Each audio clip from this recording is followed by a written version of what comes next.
भोलापुर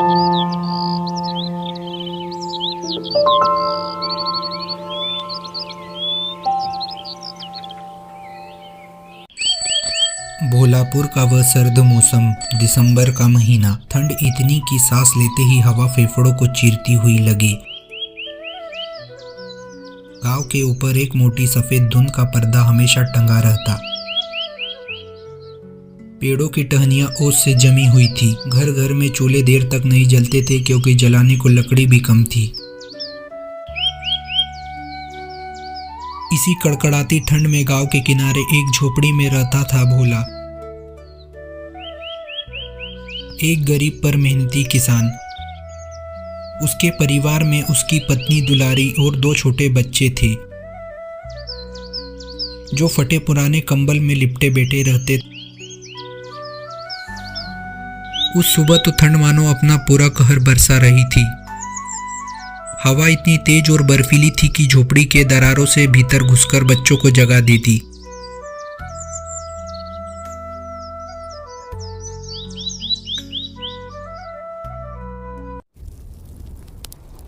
सुनते हो जी, आज तो ठंड हद पार कर रही है और ऊपर से अनाज भी खत्म होने वाला है। बस एक दिन का अनाज बचा है। भोला ने देखा गुड़िया और मोनू ठंड से कांप रहे थे और कंबल में लिपटे बैठे थे। हाँ दुलारी, ठंड ने सबके हाल खराब किए हैं। इस साल बारिश भी बहुत कम हुई है और फसल भी सूख गई, पर हिम्मत रखो, कुछ न कुछ रास्ता निकलेगा। अचानक मोनू की धीमी सी आवाज आई, बाबा, ये कड़ाके की ठंड कब खत्म होगी? इस ठंड ने तो जीना मुश्किल कर दिया है। और ये गरीबी भी कब खत्म होगी? यह सुनकर भोला का दिल पिघल गया। बाहर की बर्फीली हवा से ज़्यादा ठिठुरन उसे इस सवाल ने दिया, पर उसने बेटे को दिलासा दिया। हाँ बेटा, मेहनत करने वालों की थाली कभी खाली नहीं रहती और ये ठंड भी हार जाएगी। बस आज मैं खेत में खूब मेहनत करूँगा।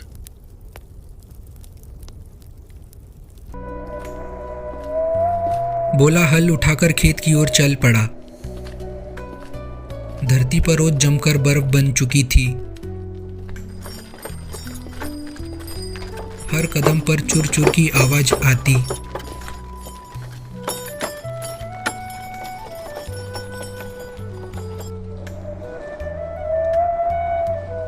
हाथ इतने सुन्न थे कि हल पकड़ना मुश्किल हो रहा था।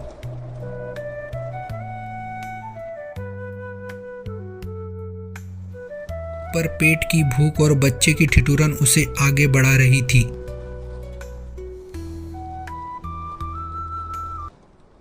खेत पहुंचते ही धुंध ने उसे पूरी तरह निगल लिया। आसपास कुछ भी साफ दिखाई नहीं दे रहा था, सिर्फ सफेद धुंध और ठंडी हवा की सीटी जैसी आवाज।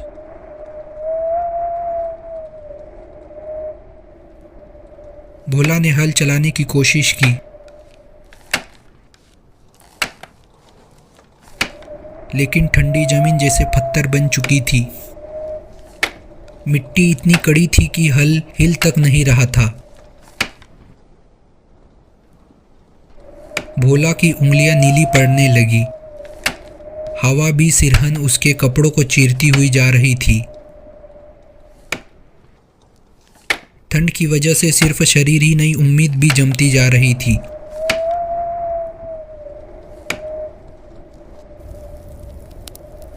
थककर वह जमीन पर बैठ गया और दोनों हाथ मुंह के पास लाकर गर्म सांसों से उंगलियां पिघलाने लगा।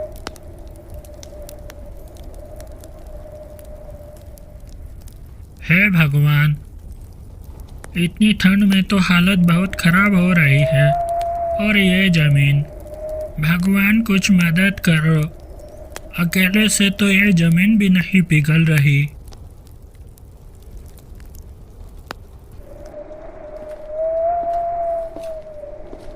तभी वहाँ गांव का जमींदार आता है।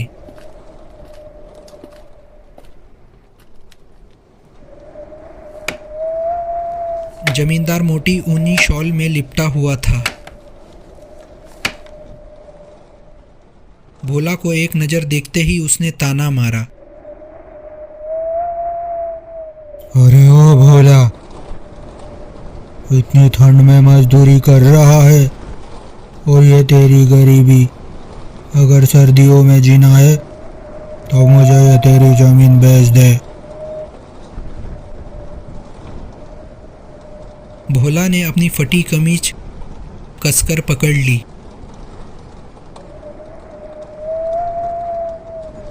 नहीं जमींदार साहब, यह जमीन मेरे पूर्वजों की निशानी है। इसे मैं किसी भी हाल में नहीं बेचूंगा। यह जमीन मेरे जीवन यापन करने का सहारा है। जमींदार मुस्कुराया, जैसे ठंड का मजा ले रहा हो।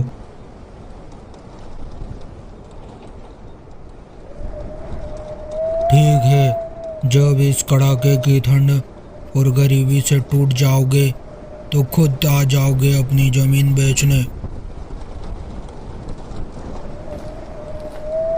वह चला गया, पर उसकी बातों ने ठंड के साथ भोला के दिल को और चुभा दिया।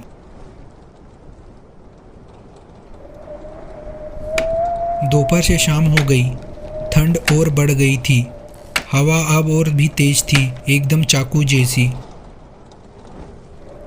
भोला के हाथ कांप रहे थे, होठ नीले पड़ गए थे, पर उसने हार नहीं मानी।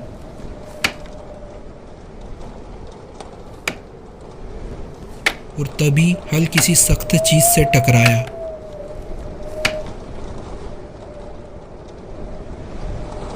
भोला चौंक गया। उसने मिट्टी हटानी शुरू की, जो ठंड की वजह से कड़ी चट्टान जैसी हो रखी थी।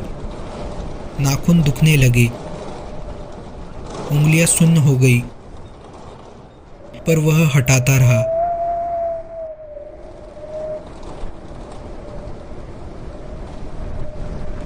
और फिर एक पुराना लोहे का बॉक्स बाहर आया, बर्फीली मिट्टी से ढका हुआ। हे भगवान, यह मेरी जमीन से क्या निकला? क्या होगा इसमें?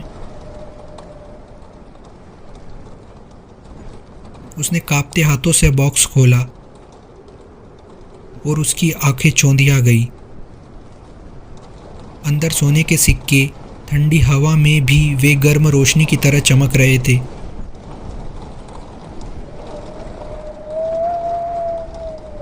भोला का शरीर ठंड से कांप रहा था, पर इस बार डर और खुशी दोनों से।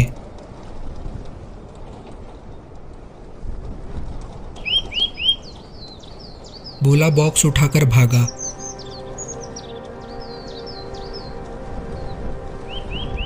ठंड उसकी दौड़ को रोक नहीं सकी।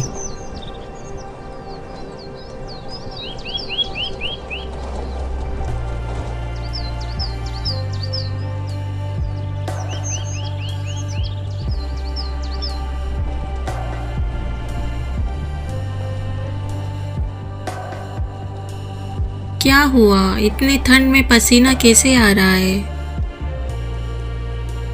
हाँ दुलारी, खेत में मेहनत करते हुए मुझे ये देखो क्या मिला। भगवान ने हमारी सुन ली। भोला ने बॉक्स खोल दिया। सिक्कों की चमक ने ठंड का असर जैसे कम कर दिया। दुलारी के चेहरे पर गर्माहट भरी मुस्कान आ गई। मोनू और गुड़िया खुशी से उछल पड़े। झोपड़ी में पहली बार आग की गर्मी से ज़्यादा खुशियों की गर्मी फैल गई। हे भगवान, इतने सारे सोने के सिक्कों से भरा ये बॉक्स, ये तो चमत्कार हो गया। लगता है भगवान ने हमारी सुन ली। अब तो ये ठंड और हमारी गरीबी, ये दोनों पीछे छूट जाएंगे। अगले दिन भी धुंध घनी थी, ठंड और कड़क थी, लेकिन गांव में खबर आग की तरह फैल गई। जमींदार बर्फीले चेहरे के साथ भोला के घर पहुंचा।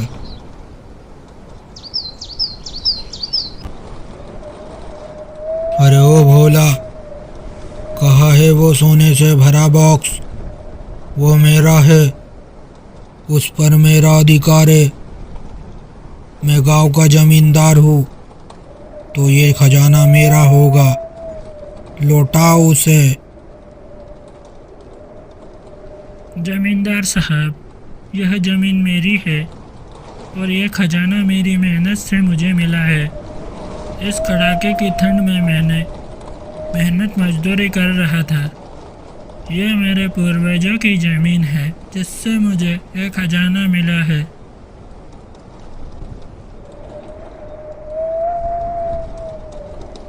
ठंड में कांपते हुए गांव वाले भी भोला का साथ देने आ गए। सबकी सांसें धुंध में मिल रही थी।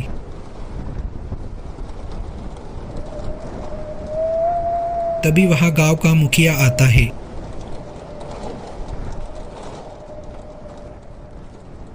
जमींदार साहब, इतनी ठंड में भी आपका लालच नहीं पिघल रहा है? थोड़ी शर्म करिए। यह भोला की मेहनत का फल है, जिसे भोला ने कड़ाके की ठंड में परिश्रम करके हासिल किया है। और बॉक्स भोला का है और भोला का ही रहेगा।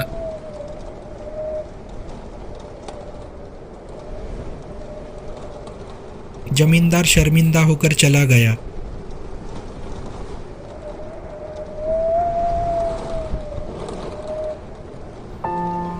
बीते दिन भोला ने खेत सुधारे, गाय खरीदी, घर को गर्म रखने के लिए लकड़ियाँ और कंबल जुटाए। और सबसे बड़ी बात, गांव के गरीबों को सर्दी में कंबल और भोजन और आग की लकड़ियाँ बांटने लगा। गांव वाले कहते, ठंड में भगवान ने सही इंसान को खजाना दिया। अब जब ठंडी हवा चलती, गांव वाले कहते, भोला के दिल की गर्माहट इस ठंड से भी बड़ी है।